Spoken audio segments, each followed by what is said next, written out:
Le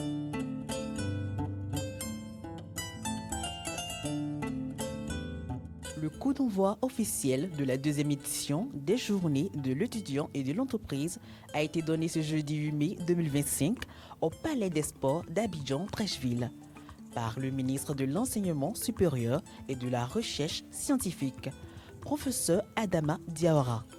Face à un public composé d'étudiants, d'enseignants, de chefs d'entreprise et de jeunes porteurs de projets placés sous le thème « Entrepreneuriat, étudiants en Côte d'Ivoire ». Défis et opportunités pour une insertion professionnelle réussie. Au programme de cette édition, conférences, panels, concours, rencontres, B2B, expositions. Le directeur de l'OEPDES, Djakalidja Koulibaly. Pour lui, l'avenir de l'insertion passe par la capacité collective à encourager l'entrepreneuriat et les échanges concrets. Et aujourd'hui, le statut national d'étudiant entrepreneur, qui est un projet national qui a été validé par le président de la République lui-même et donc qui doit permettre dans chaque établissement la mise en œuvre de ces dispositifs-là pour que les étudiants qui ont des projets, qui veulent s'installer à leur propre compte, soient accompagnés et avec un financement au bout. Mais dans le secteur formel, je précise bien dans le secteur formel. Donc il y a des commissions qui sont mises en place avec le secteur privé pour pouvoir sélectionner les projets et puis les soumettre à financement et faire un coaching durant le parcours qui se présente pour que le projet puisse arriver à maturité. Le ministre a invité la jeunesse universitaire à saisir pleinement les opportunités offertes par cette plateforme pensée pour rapprocher le monde académique de celui de l'entreprise.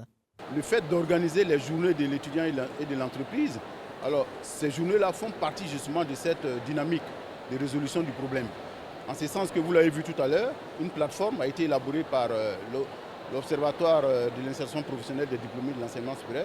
Et cette plateforme permet aux étudiants, j'aurais dit, de remplir leur CV et de présenter au monde productif, notamment aux entreprises privées, notre potentiel en matière, j'aurais dit, de capital humain. Et donc cela permet à nos étudiants d'avoir facilement des stages, voire des emplois. Et également, je l'ai dit tout à l'heure, l'Observatoire de l'insertion professionnelle des diplômés de l'enseignement supérieur, l'OEPDES, a également élaboré avec le ministère en charge de la promotion de la jeunesse ce qu'on appelle le statut de l'étudiant entrepreneur. Et de telle sorte que chaque étudiant qui a une idée, projet, est coaché jusqu'au bout. C'est une très bonne initiative parce que le fait de partir d'entreprise en entreprise pour pouvoir postuler, c'est pas sûr qu'on te rappelle, mais avec cette plateforme, plusieurs entreprises peuvent voir ton CV et être intéressées par ton profil et te recontacter.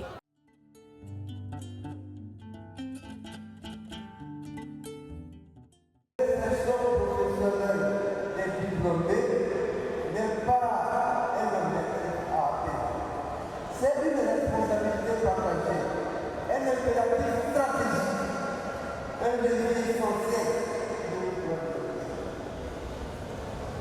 Elles vont aussi révéler que nos étudiants reçoivent des talents, de créativité, d'énergie, d'ambition, et qu'il nous revient à tous, autorités politiques, comme acteurs économiques, de créer les conditions de leur épanouissement et de leur pleine participation à la vie sociale.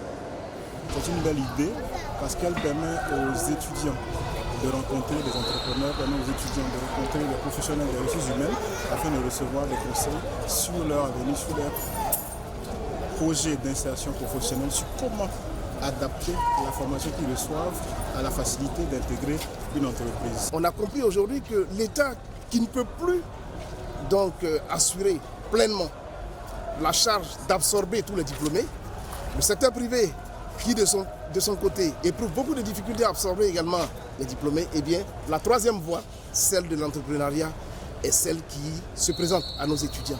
Et il était important de réunir les différents acteurs dans une démarche de co-construction pour aller vers une synergie d'action et pour encourager nos étudiants à leur inculquer donc le sens de l'entrepreneuriat, susciter des vocations et aller résolument vers la question de l'employabilité qui est un défi majeur mais qui n'est pas insurmontable. C'est un défi qui est à notre portée.